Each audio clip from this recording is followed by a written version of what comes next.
નમસ્કાર દર્શક મિત્રો, હલચલ ટીવી ન્યૂઝમાં આપનું હાર્દિક સ્વાગત છે। પૂર્વ કેન્દ્રીય નાણામંત્રીનું સપનું સાકાર થશે। ચાણોદ કરનાળી સ્વર્ગસ્થ અરુણ જેટલી ભૂતપૂર્વ કેન્દ્રીય નાણામંત્રીના 54 કરોડનો પ્રોજેક્ટ મંજૂર કરી સ્વર્ગસ્થ અરુણ જેટલી બ્રિજથી ઓરસંગ નદી તોફાની હોય તે અંતર્ગત બંને ગામના તીર્થોને રક્ષણ આપવા રિવરફ્રન્ટનું કામ શરૂ કરી બંધ કરવામાં આવ્યું છે।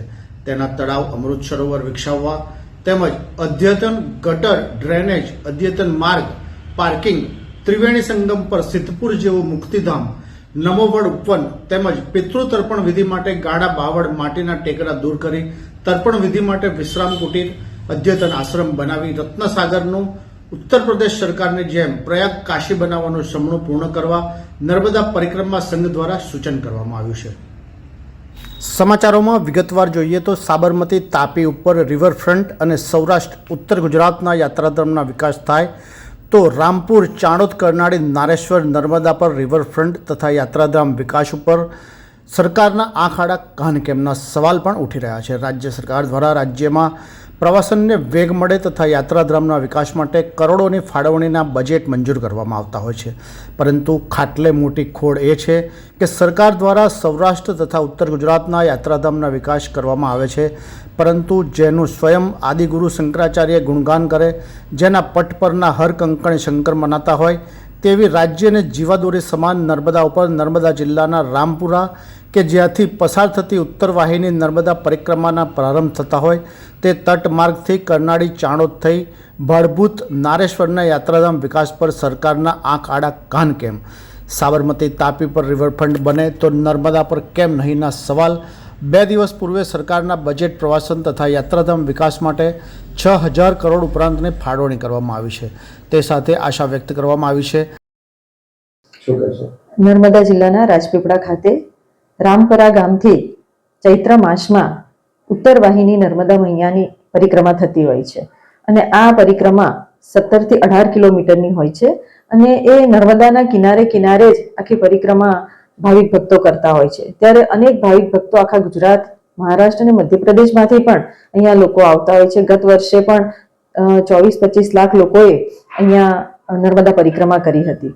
તો દર વર્ષની જેમ આ વર્ષે પણ નર્મદા પરિક્રમા સારી રીતે થઈ શકે, સુગમતા પ્રમાણે થઈ શકે અને લોકોને અવરજવરમાં કોઈ તકલીફ ન પડે એના માટે સરકાર દ્વારા પણ ઘણું સરસ આયોજન થઈ રહ્યું છે। એની ચાલવા માટેનો એક સરળ રસ્તો બની રહ્યો છે, સાથે સાથે સામે કિનારે જવા માટે ને ત્યાંથી આ બાજુ ફરીથી સામે કિનારેથી આવવા માટે અને નર્મદા પરિક્રમા પૂરી કરવા માટે ત્યાં લોકોને સારી સગવડતા મળી રહે માટે ભૌતિક સુખ સગવડોના સાધનો જેવા કે શૌચાલયની વાત હોય, એમને રેસ્ટ કરવું હોય તો એના માટેના એક ટેન્ટ બનાવવામાં આવશે અને લોકોને અહીંયાના જે લોકો છે એ લોકો પણ ખૂબ જ ધાર્મિક ભાવના સાથે જોડાયેલા છે। તો આજુબાજુના ગામના લોકો પણ ખૂબ જ પ્રમાણમાં અહીંયા પોતપોતાના ભંડારો ચાલુ કરતા હોય છે અને સેવા આપતા હોય છે।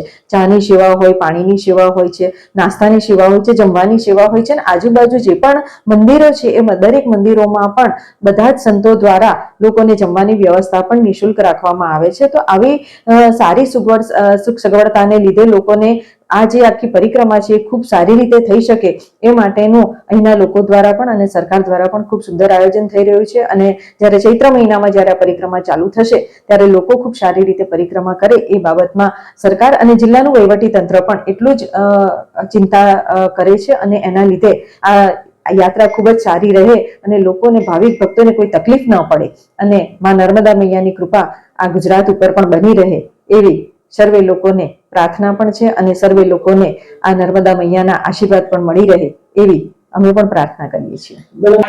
નર્મદા પરિક્રમા આ એક ઉત્તર વાહિનીનો ઘાટ છે જેનું મહત્વ કાશીના ગંગા ઘાટ જેટલું છે। પ્રતિવર્ષ અહીંયા આગળ 20 થી 25 લાખ લોકો નર્મદાની પરિક્રમા કરવા આવે છે। તાજેતરમાં મહાકુંભમાં જે દુર્ઘટના સર્જાઈ એવી દુર્ઘટના આગામી દિવસોમાં ના સર્જાય તે માટે રાજ્ય સરકારે તકેદારીના ભાગરૂપે છેલ્લા 2 વર્ષથી મારી સરકારમાં રજૂઆત પણ હતી કે ભાઈ નર્મદાના ઘાટ ઉપર સુવિધાઓના આયોજન થાય, તિલકવાડા અને રામપરા વચ્ચે એક બ્રિજ ઊભો થાય કે જેનાથી નર્મદા પરિક્રમાવાસીઓને તકલીફ ઓછી પડે। આ ઉપરાંત આંતરિક સુવિધાઓ જે હોવી જોઈએ એ કંઈક અંશે બનાવી છે પરંતુ હજુ પણ ક્યાંક ખૂટતી હોય એવું લાગી રહ્યું છે અને મૂળ વસ્તુ કે નર્મદા પરિક્રમા જે માર્ગ પરથી પસાર થાય છે એ માર્ગ આજે પણ તૂટેલા અને બિસ્માર હાલતમાં જોતા દુઃખ થાય છે.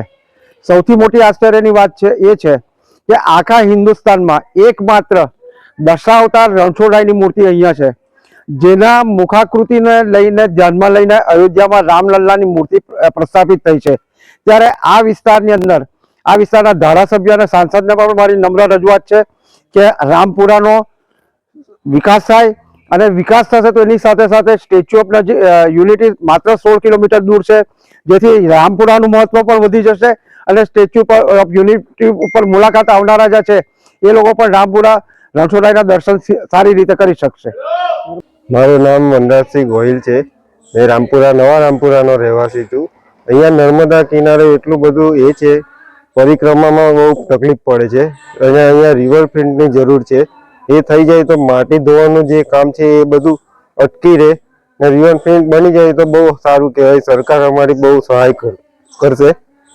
ને બીજું કે નર્મદા પરિક્રમા કરવા બધા જે આવે છે એની અંદર રહેવાનું અહીંયા બહુ મુશ્કેલ છે. અહીંયા રહેવાની કોઈ જગ્યા નહીં. એ બી થઈ જાય તો સારું કહેવાય. ये है हलचल टीवी नेटवर्क और आप देख रहे हैं हलचल टीवी न्यूज। हर हलचल पर नजर, हर हलचल की खबर।